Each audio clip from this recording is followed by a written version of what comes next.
Hello welcome back to our channel. అబ్బు ముద్దు పెడుతుంది నాన్నకి. యో హాయ్ హాయ్ అనగానే చాలు.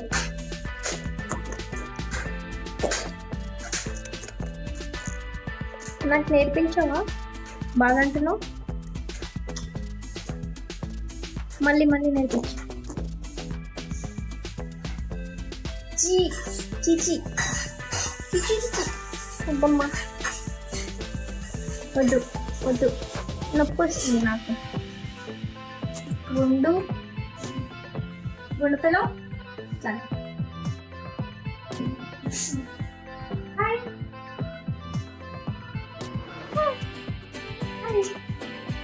అబ్బా కమాన్. అయ్యో అయ్యో మెల్లగా. అరే అరే మొత్తం క్లియర్ అయిపోవాలి అలా అనాలి అంటావు కదా, అలా కాదు. వద్దు ఆచి వద్దు, ఆచి తగ్గిపోయింది కదా, ఆచి అయిపోయింది. ముక్కులో ఏదో ఉంది అను తొందరగా. కొంచెం కోప్పడు ఒకసారి కోపం తెచ్చుకో, ఒకసారి తెచ్చుకో. ఆచి అయిపోయింది అన్నిసార్లు అనొద్దు, చాలు.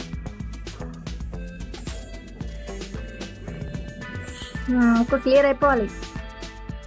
నాన్న సోఫా అడ్డొచ్చింది, దాన్ని పక్కకు తీయాలంట, చూస్తుంది. Help her please.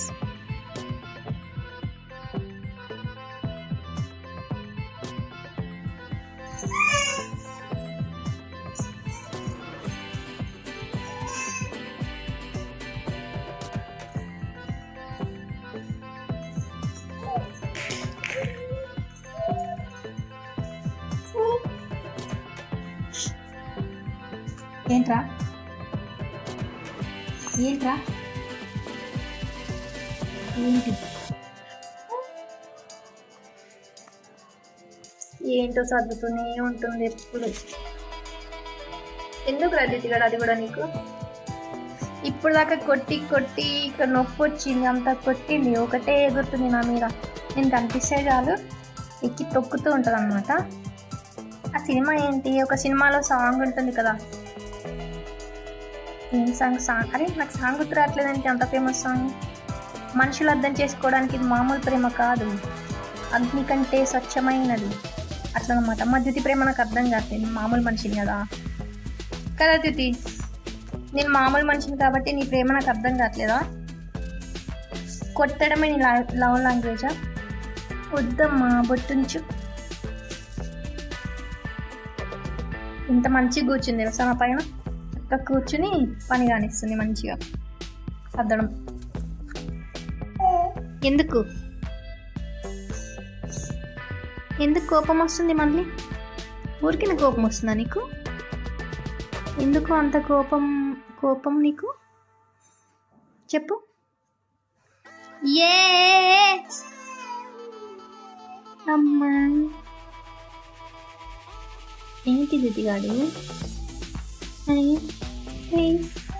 ఏంటది చూపించు.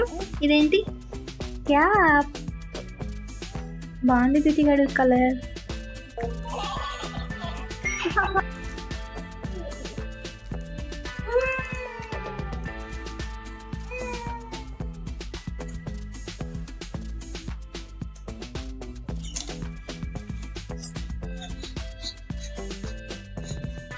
హలో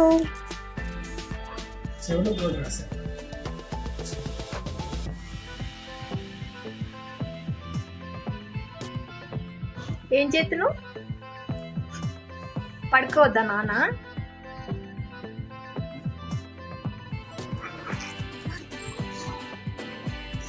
అదేంటో వచ్చి అలా మంచి కూర్చుంటుంది మధ్య.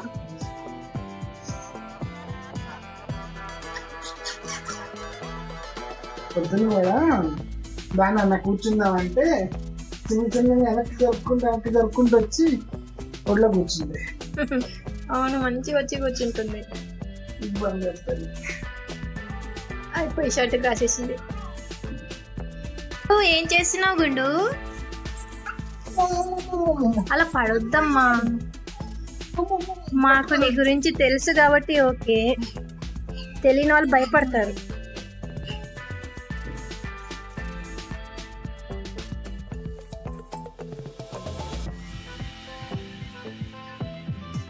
నాన్న రమ్మంటుంది, దా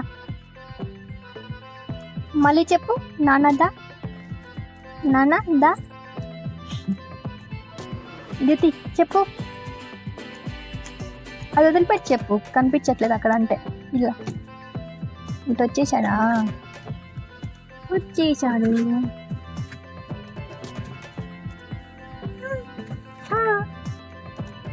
కూర్చో.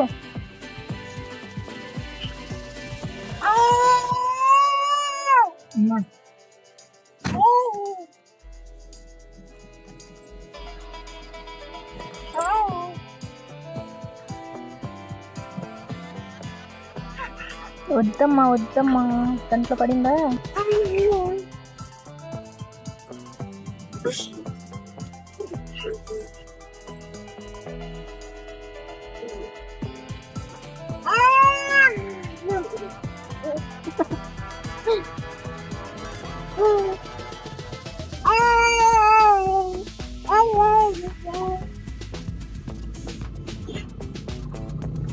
బాటిల్ పట్టుకో, కూర్చో.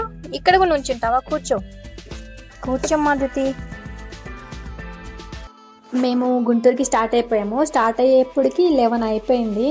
మాకు కుక్ చేసుకుని ద్యుతికి చేసి అన్నీ చేసేటప్పటికి చాలా టైం పట్టింది.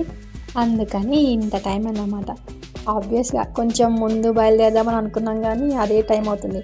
ఇంకా మామూలుగా మేము ఇద్దరం ఉన్నప్పుడే ఏదోలాగా కొంచెం ఫాస్ట్గా చేసుకున్నా కానీ ఏదో కొంత లేట్ అవుతుంటుంది కదా. అయినా కానీ ఇప్పుడు పాప కోసం ఇంకా అన్నీ చేసుకుని వెళ్ళాలి కాబట్టి ఇంకా లేట్ అయిందన్నమాట. ఇంకెలాగో వెళ్ళేప్పటికీ నైట్ అయిపోద్ది. అందుకని తనకి బ్రేక్ఫాస్ట్ పెట్టేసి ఆ తర్వాత మళ్ళీ లంచ్కి ప్రిపేర్ చేసుకుని ఆ తర్వాత మళ్ళీ సాయంత్రం స్నాక్స్కి కూడా ప్రిపేర్ చేసామన్నమాట. ద్యుతికి 9 months కంప్లీట్ అయిపోయిన తర్వాత నేను స్నాక్ పెట్టడం స్టార్ట్ చేశాను. అంతకుముందు ఓన్లీ 3 meals అనమాట. 9 months కంప్లీట్ అయిన తర్వాతనే ఇద్దామని అనుకున్నాను ఫస్ట్ నుంచి. అండ్ డాక్టర్ దగ్గరికి వెళ్ళినప్పుడు అంటే 9 months తర్వాత వ్యాక్సినేషన్ ఒకటి ఉంటుంది కదా, ఆ టైంలో అడిగితే 9 months కంప్లీట్ అయ్యాయి కదా, ఇప్పటి నుంచి పెట్టొచ్చు, ఒక స్నాక్ పెట్టొచ్చు, ఈవినింగ్ మార్నింగ్ ఏదో టైంలో పెట్టొచ్చు అని చెప్పారనమాట.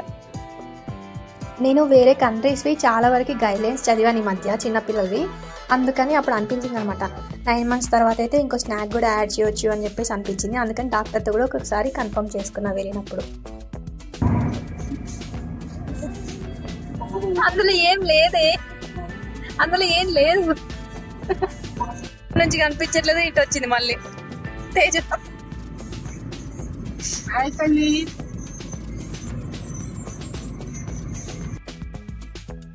ఈ కార్బెడ్ మాత్రం ఎంత యూస్ఫుల్గా ఉందో అసలు. దీన్ని మామూలుగానే ఇంట్లో పట్టుకోవడం మా వల్ల కాదు. ఆ ఎగరడం దూకడం అసలు మామూలుగా ఉండదు. అలాంటిది జర్నీ చేసేటప్పుడు ఇలా వెళ్తుంటే ఎంత కష్టంగా ఉంటుందో అసలు. ఇది లేకపోతే మాత్రం నేను తినిపించడం కాదు కదా, కనీసం దాన్ని పట్టుకోవడానికి కూడా నాకు టైం ఉండకపోయేది, అంత ప్రాబ్లం అయ్యేది. నేను తినేదాకా బజ్జో, తర్వాత ఆకుందాం సరేనా?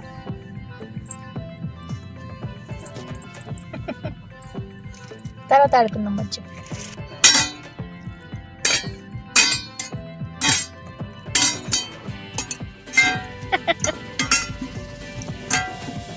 జ్యోతి